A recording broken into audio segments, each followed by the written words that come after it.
Mala cha kon dial nere ke shod gwan ka gat ke yemboy en mama mol dial ne ka dial ke Europe ka na Africa ka America ken Canada ka Australia ken Asia nere doro men gwa pan ga ken beti o kala ner kan dar ye Kenya kwar malo pus kon ne kon yal ten go en kandi la no chang magwa mi shi ye cho jaglo ai do Janyoda belip kalwang katani siang kaloñ magwa isang magwa mishi yecho jaglo ide wo awale chang magwa long misu kwari yecho kro so chang ulel che jel wadan che wo che banata lwaj en pan che maran cha gaja long pan je wala tel gwan magwa ngakala video ala win mona me mi chira jaku wo jin bijina kwany de jin ye kwany pichie mane kwa nalten go e bijina kwany ran kemi sheje gan wada so sudan bi jeli jela yang bada de pe da chang che bat ke je mi jal ke ni ji ala yang bada kemi sheje go jin bijina chwer ka so sudan de jin chwer pich mi de jali jine di al kenyen chwer lede kemi cheje bijina gui kasa Sudan de jina gui ala nyin so Sudan ti de kwala tene ko nyalten go chel mala gweje sin me da lo de tes ke je chele je ne ko nyalten go ko sok an ma mol dia kemi chitet ka lo de je ne ko ne dia wi mon ko don mi chal nwera ko no gad ti kon kadap ta kon ko dor gen kwane le choli je Kenya kon dial chwal ko lo wulo chwal pan ga chwal ko binti ko chwal ko lo wulo nyaade ne maka ban nyale ne kon nyale go ba ko ra kam nyare tet ka lo aj mi dide la kinere kura mama du yote ka la video du no na ga je go ba jawdo len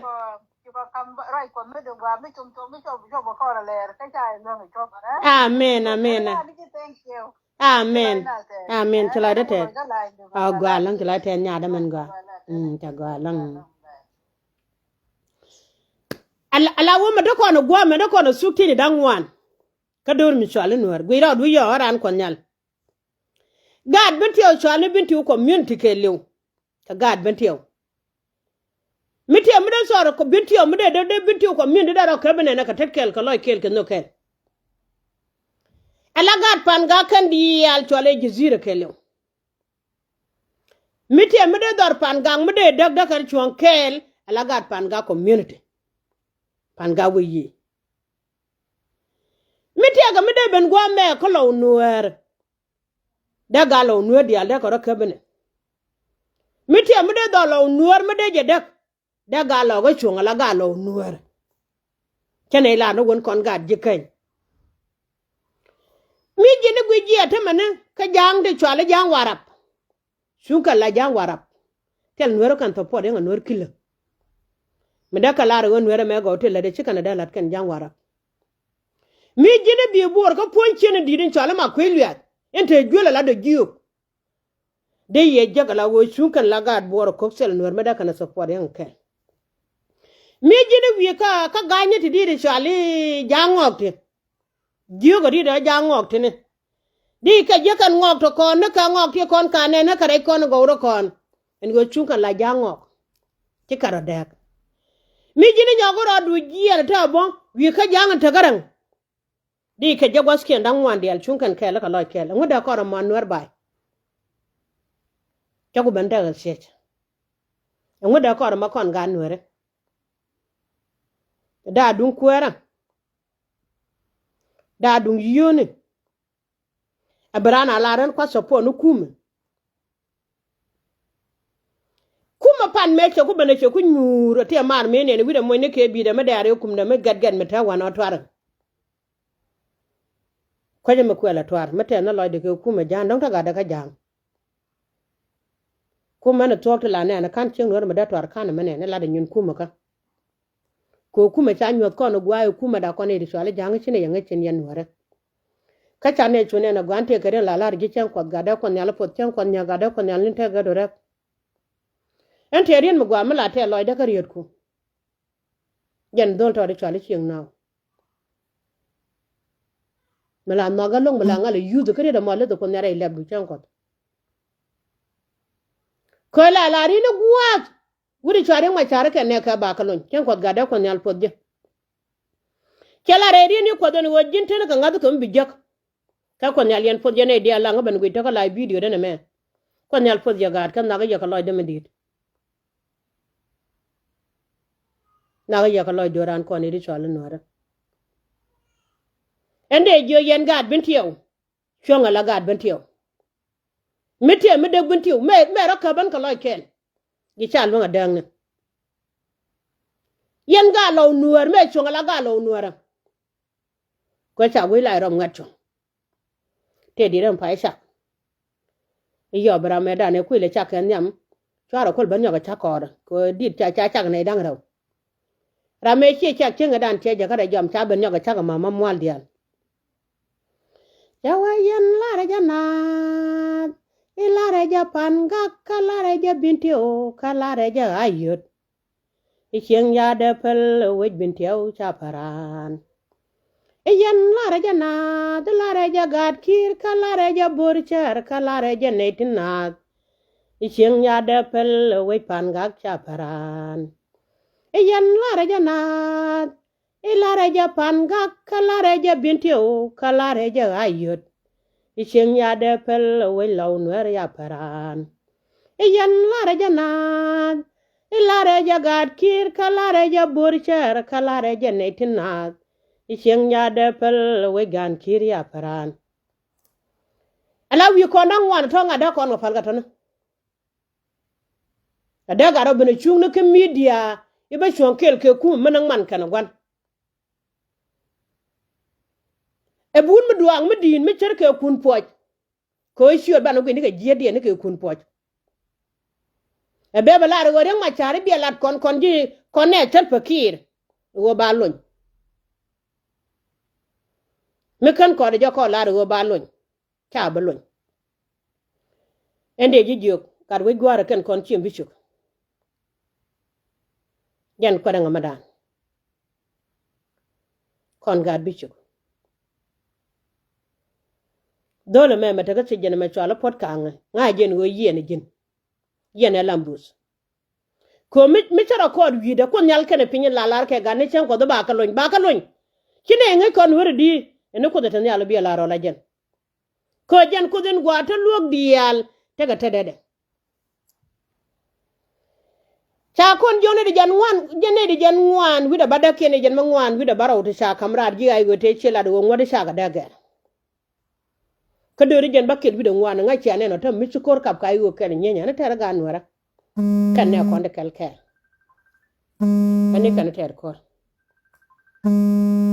ko kuma ayo kan wodo lokon nyalka de jo man da ba swara pa lun pel pala ye ka war kan cheng der ko kwidoran to ala pel mi jen cheng wara ta ba kon kwan chukti ni kon dan wan jin mi ti ka binti wa jin ti binti yow rega da gad binti uda cholo ko yani ko ka binti wa kwen ni gad binti yow rodien cheda kire me chu kon dol chenga dan kan ti ni kon dan baro ko kon men ayu chu ko kire ane win mon ma kelew ni de lo jesen kam ye nyite go te kon te che barar gad kon ka cha use win mi chala sel fakir ka cha gad kan ko che kon dem le aka ina boki yen yidi law nuwer ba ko yani kun ko law nuwer e kwen yen ni chang der pala go kwigan kun e ku ma cha support ina bodor jiken ko yani kun yen men jiken pale e ku ma cha support ko ku ma dun chi ko on support ko nuwer ku ma gudu ma chwal tel bakiri pel ku ma tel bakiri pel tele ku ina boki nyega diala pangak ko yani kun e kwen ye ga pangak chwale je kun nyala benefin ko ga tunji ba ko to pon ku ma jane mi tele mele da ko na changa kai ko nga je kan ga da kon dia lu ku kuma lo dien cha ba da shaitan lo dien shaitan bas mo gwade kon kula gujide kon kula tek jara mo kula nang na kon jara mo kula nang na kon ba kon nak ta ta na kon la man te da ka gwante ran ba kula nang na kon ko mi kon gwi kon ta kon ga da kon bom bom mi ga yo bo to ka yo de da don wara kamra de ga dian me cika jak ko te yos ga ke gune cer ka ke ce mi da ka da kon shan ka cha pek na gwa man changa pan mi te ga ku malat ke chanda so po no ku ma jana tel mi cha ga gwi ni che ni ber ba ya pali ri chala de piyo mana ko kana gwana ko chala da gan mana ko ti ko kien dunu ko nyal bela woti ma ka changa ngaje e chalia gan wori chapel en cha wane ko nyalen go video ne me ko ne share en gore yo en mama mwal dial kami jin gan wora ka jin chiang wora ran ko nyal mo ban kala video ko diolen gore yo ko pich kama gor ko ne yo gwana ne ko nen ko wudier me kap kenena dol ka ta dangraw jen gor yo ne goro bane ko yang be cham mi jin gan wora pich chuje gore alu bata joran kos dong no kono kanede poskon real gan ku sumni ko baji ben poska je chere me ko la dolo nuer gwa mo chikon gwa no kon gul kala nuer community chanu mana kon chane gul chere me ko la dor gi ken ke dung nacher chanu gwandan gul